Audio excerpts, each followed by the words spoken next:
একদা রাসূলুল্লাহ সাল্লাল্লাহু আলাইহি সাল্লাম গান বাজনা বাদ্যযন্ত্রের আওয়াজ শুনে দুই কানে আঙ্গুল ঢুকিয়ে রাস্তা থেকে সরে গেলেন।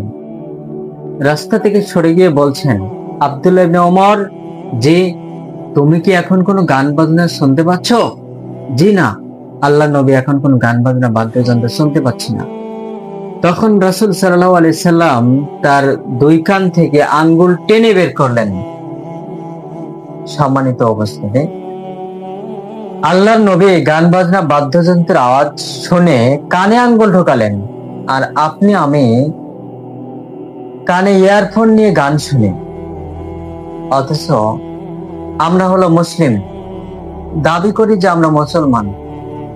পবিত্র কোরআনে সূরা আল ইমরানের 19 নম্বর আয়াতের প্রথম অংশে উল্লেখ করা হয়েছে, আল্লাহ তাআলা বলছেন,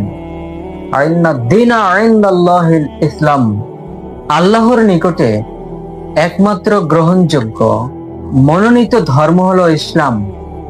যারা মেনে চলে, যারা মেনে নেয়, তাদের নাম হয় মুসলিম।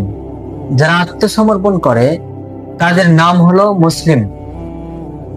আপনি আমি পুরোপুরি আত্মসমর্পণ করেছি?